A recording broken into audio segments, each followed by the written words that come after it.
আমাদের ডাকে সাড়া দিয়ে আপনারা উপস্থিত হয়েছেন। আপনাদের প্রত্যেককে ব্যক্তিগত পক্ষ থেকে ধন্যবাদ জানাই। আজকের এই সাংবাদিক সম্মেলনে উপস্থিত আছেন ভারতীয় জনতা যুব মোর্চার রাজ্য সভাপতি তথা বিধায়ক শ্রী সুশান্ত দেব মহোদয়, উপস্থিত আছেন ভারতীয় জনতা যুব মোর্চার সাধারণ সম্পাদক শ্রী রানা ঘোষ মহোদয় সহ আমি রাজ্য মুখপাত্র অম্লান মুখার্জি। সাংবাদিক সম্মেলনে আপনাদের সামনে বিস্তারিত তথ্য তুলে ধরবেন রাজ্য সভাপতি শ্রী সুশান্ত দেব।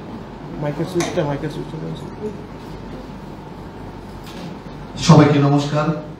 প্রথমেই আপনারা অতি অল্প সময়ে আপনারা বার্তা পেয়ে আমাদের এই সাংবাদিক সম্মেলনে উপস্থিত হয়েছেন।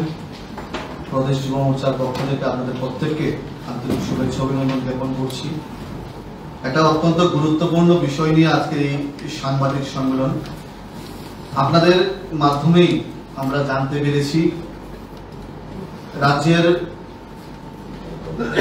বিরোধী দলের তথাকথিত যুব সংগঠন আবারও আমাদের সরকারকে কালিমালিপ্ত করার জন্য, রাজ্যের যুব সম্প্রদায়কে আবারও বিভ্রান্ত করার জন্য একটা সাংবাদিক সম্মেলন করেছিল। যে সাংবাদিক সম্মেলনে যে তথ্যগুলা দেওয়া হয়েছে, সেই তথ্যগুলা যুবকদেরকে বিভ্রান্ত করার জন্য তথ্য দেওয়া হয়েছে। এই তথ্যগুলোর সঙ্গে বাস্তবের কোনো মিল নেই। যুবকদের জন্য যদি কোনো সরকার কাজ করে থাকে, সেই সরকার ভারতীয় জনতা পার্টির নেতৃত্বে সরকার। আমরা বিগত দিনে সরকার দেখেছি, বর্তমানে 7 বছর ধরে বিকাশমুখী সরকার দেখছি। যে সরকার যুবকদের কথা মাথায় রেখে বিভিন্ন ধরনের কাজ করছে এবং যুবকদেরকে চাকরি দেওয়ার ক্ষেত্রে একটা সদর্থক ভূমিকা আমাদের সরকার পালন করছে। ওনারা বলেছেন আমাদের সরকার নাকি চাকরির বিভিন্ন নিয়োগ প্রক্রিয়া ঝুলিয়ে রেখেছে। এই বিষয়ে আমি আপনাদের কাছে একটা ছোট্ট বিষয়, আপনাদের হাতে একটা নোটিফিকেশন নিশ্চয়ই দেওয়া হয়েছে, আমি একটা বিষয় আপনাদের সামনে তুলে ধরতে চাই। 2003-এর বিধানসভা নির্বাচনকে সামনে রেখে যুবকদেরকে মিছিলে হাঁটানোর জন্য 2002-এ একটা নোটিফিকেশন দেওয়া হয়েছিল চাকরির, কিন্তু মিছিলে হাঁটিয়েছে 2003-এর নির্বাচনের পরে কিন্তু চাকরি দেওয়া হয়নি। তদ্রূপ 2008-এর নির্বাচনকে সামনে রেখে 2006-এ চাকরির নোটিফিকেশন দিয়েছে, কিন্তু চাকরি দেওয়া হয়নি। তারপরে আবার 2009-এর নোটিফিকেশন দিয়েছে। আমি আপনাদের সামনে 25/8/2010-এর একটা নোটিফিকেশন, যে নোটিফিকেশনের রেফারেন্স নাম্বার NO.F1/48-DASH48/NG/2010। এই নোটিফিকেশনে 3 নম্বর পয়েন্টটা কি বলা হয়েছে? The BSc Pure Science and BSc Bioscience candidates who submitted applications for the post of graduate teacher in the year 2002, 2006 and 2009 need not apply again now for the above post. যারা 2002-এ, যারা 2006-এ এবং 2009-এ ওই পোস্টগুলোর জন্য অ্যাপ্লাই করেছিল, তারা আর এই 2010-এর notification apply করতে হবে না। আবারও পরবর্তী নির্বাচনকে সামনে রেখে যুবকদেরকে মিছিলে হাঁটানোর জন্য, বিভ্রান্ত করার জন্য, যুবকদেরকে রাস্তায় নামানোর জন্য এরকম নোটিফিকেশন দেওয়া হয়েছিল। তো কারা ঝুলিয়ে রাখছিল চাকরিগুলা? 2002 থেকে 2010 পর্যন্ত বেকারদেরকে চাকরি দেওয়া হয়নি, কিন্তু 2010-এ যে চাকরি দেওয়া হয়েছে, হাইকোর্টের রায়ে চাকরিগুলো চলে গিয়েছিল। এটা আমাদের জানতে হবে, এটা আমাদের বুঝতে হবে। এই তথ্যগুলো দেওয়ার জন্য আজকে আমরা এই সাংবাদিক সম্মেলনে উপস্থিত হয়েছি। আপনারা দেখবেন 17 বছর প্রাইমারি শিক্ষক নিয়োগ হয়নি। ওনারা বেকারদেরকে নিয়ে বিভিন্ন কথা বলে। আমি বেকারদেরকে নিয়ে কি ষড়যন্ত্র করেছে, বেকারদেরকে নিয়ে কি প্রলোভন দেখিয়েছে, বেকারদেরকে কিভাবে চাকরি না দিয়ে মিছিলে হাঁটিয়েছে, আপনাদের কিছু লিডিং নিউজ পেপারের তৎকালীন সময়ে আমি নিউজ পেপার আপনাদের সামনে তুলে ধরতে চাই। কি বলেছে? অফার কেলেঙ্কারির যে জুতো পেটা শুরু। কোন তারিখ? 5 ডিসেম্বর 2013 লিডিং নিউজ পেপারে আমরা পেয়েছি। কি বলেছে? বেকার বিদ্রোহ বেসামাল সারা রাজ্য, পার্টি অফিসে তালা ভাঙচুর অগ্নিসংযোগ, 2 জানুয়ারি 2014। ওনারা বেকারদের জন্য কাজ করেছে, লজ্জা থাকতে হবে। রাজ্যে বেকার 7 লক্ষ, বছরে বয়স হারাচ্ছে 2.5 লক্ষ। সিপিএম এর বাম অপশাসনের চিত্র আপনাদের নিউজ পেপারের মাধ্যমে আমরা জানতে পেরেছি, সেটা তুলে ধরার চেষ্টা করছি। রাজ্যে ছড়িয়ে পড়েছে বেকার বিক্ষোভ, দলীয় দপ্তর ভাঙচুর, তালা আগুন, 2 জানুয়ারি 2014। জব ফর্মে চাকুরির তালিকা তৈরির দায়িত্ব 2 সিপিএম এর নেতার উপর। চাকুরির দায়িত্ব কার উপর দেওয়া হয়েছে? সিপিএম এর নেতার উপর। ওনারা বলছে ফায়ারম্যানের চাকরি নিয়ে 7 এপ্রিল 2016 লিডিং নিউজ পেপারে কি বলা হয়েছে? স্বজন পোষণের দাবানলে উজাড় ফায়ারম্যান নিয়োগ। জানতে হবে গোটা রাজ্যবাসীকে, জানতে হবে প্রত্যেকটা যুবককে। আপনাদের মাধ্যমে আবার ফ্ল্যাশব্যাক করতে চাইছি এবং এই বিষয়গুলা গোটা রাজ্যবাসীকে জানানোর চেষ্টা করছি এবং প্রত্যেকটা যুবককে জানানোর চেষ্টা করছি।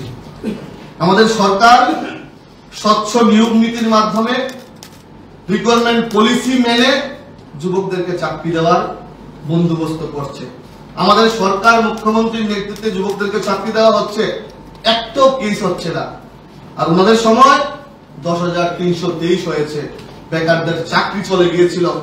আমরা 2018-19 অর্থবর্ষ থেকে 2024-25 অর্থবর্ষ জানুয়ারি মাস পর্যন্ত মোট 16,451 জনকে রাজ্য সরকারের বিভিন্ন দপ্তরে আমাদের সরকার নিয়োগ করেছে।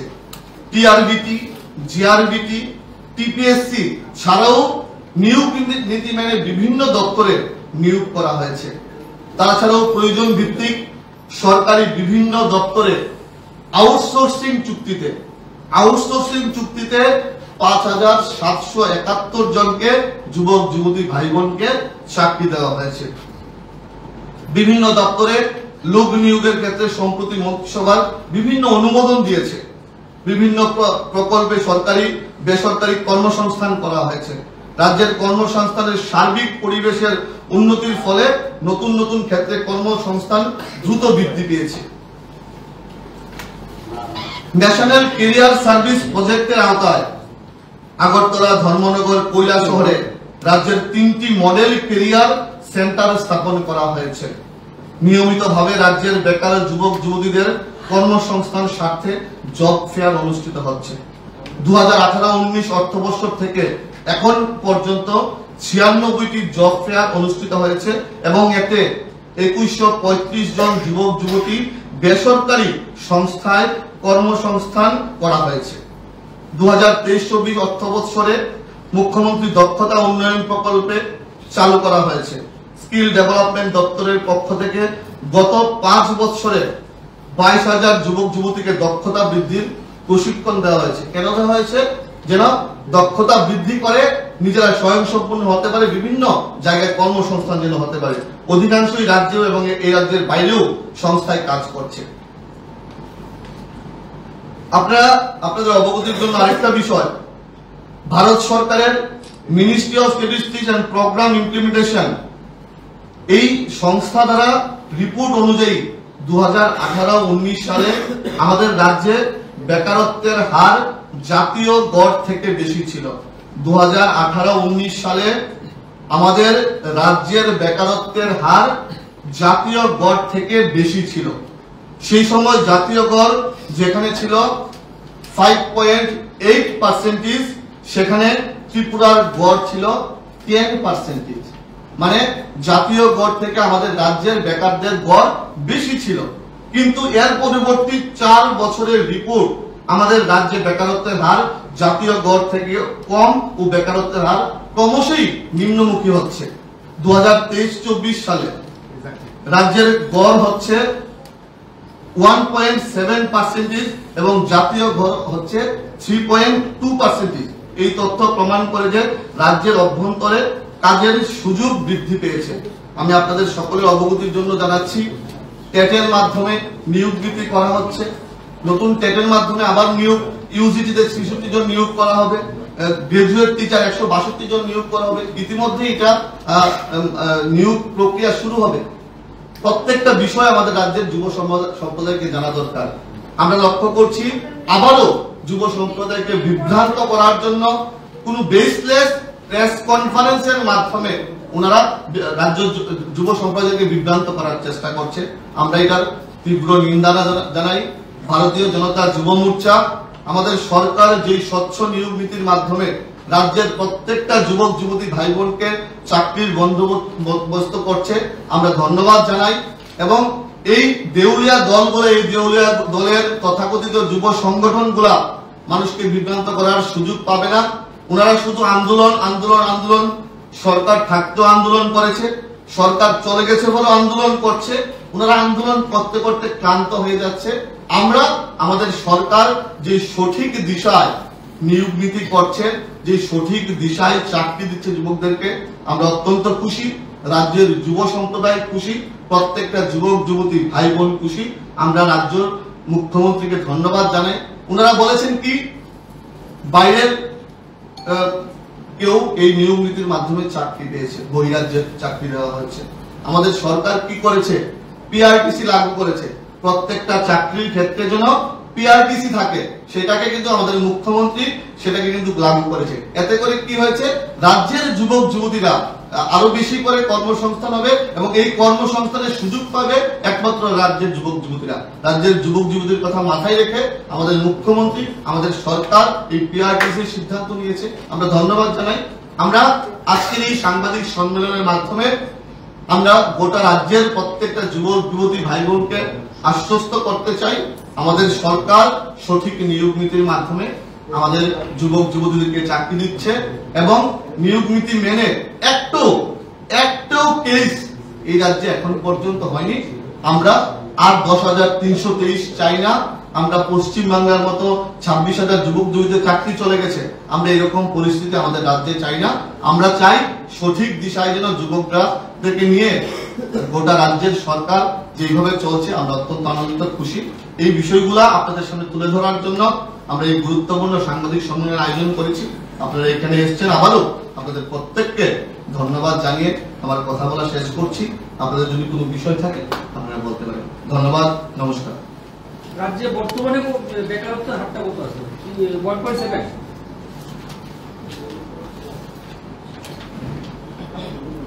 2023-24 সালের গড় হচ্ছে 1.7 আর জাতীয় গড় হচ্ছে 3.2। জাতীয় গড় থেকে আমাদের গড়টা অনেক নিচের দিকে। আর আগে কি ছিল, 2018-19 সালে যেটা ছিল জাতীয় গড় ছিল 5.8% এবং রাজ্যের গড় ছিল 10%। এটা এই আমাদের সরকার যে 7 বছর ধরে সুশাসন চালাচ্ছে, যুবকদের জন্য কাজ করছে, বিভিন্ন ভাবে যুবকদেরকে আত্মনির্ভর হওয়ার চেষ্টা করাচ্ছে, সেইভাবে কিন্তু গড়টা অনেকটা নিম্নগামী। একটা জিনিস একটু স্পষ্ট হওয়ার জন্য, এই পিআরটিসির যে ব্যাপারটা বলছে সেটা তো মানে 18 আগে ছিল, তারপর 18 পর যখন আপনার বিজেপি আইপিএফ জোট সরকার আছে তখন এটি একবারের জন্য তুলে দেওয়া হয়েছে এবং পরবর্তী সময় আবার এটা চালু করা হয়েছে। তো এই বিষয়টা তো আমাদের নতুন না। যখন এটা আমাদের মুখ্যমন্ত্রীর নজরে এসছে যে রাজ্যের যুবক যুবতীদের স্বার্থে আবার চাকরির ক্ষেত্রে পিআরটিসি লাগু করা হয়েছে, সেটার জন্য আমরা ধন্যবাদ জানাই। আর এতে করে কি হয়েছে, এতে করে রাজ্যের যুবক যুবতীরাই চাকরির সুযোগটা পাচ্ছে।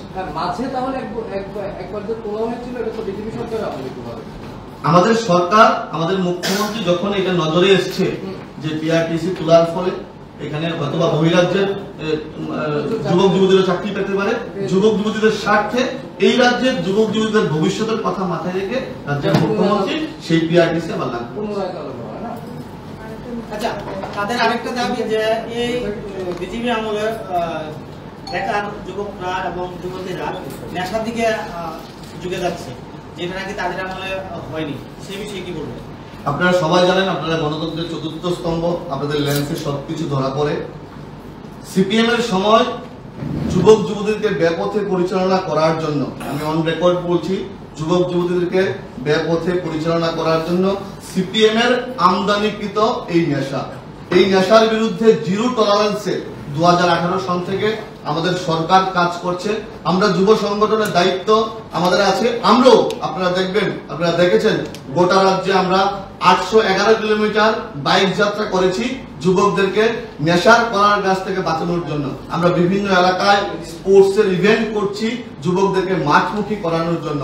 আমরা কালচারাল ইভেন্ট করছি যুবকরা যেন নেশার মাঠ ত্যাগ করে খেলার মাঠে এবং সাংস্কৃতিক চর্চার মাঠে আসে। আমরা বিভিন্ন দায়িত্ব নিয়ে আমরা কাজ করছি এবং আমাদের প্রশাসন, আমাদের সরকার জিরো টলারেন্সে নেশার বিরুদ্ধে কাজ করছে। সিপিএম যেটা তৈরি করে দিয়ে গিয়েছিল এটা 7 বছরে শেষ করা যায়নি। আগামী দিনে আমরা এটা শেষ করব এবং নেশামুক্ত ত্রিপুরা আমরা গঠন করব।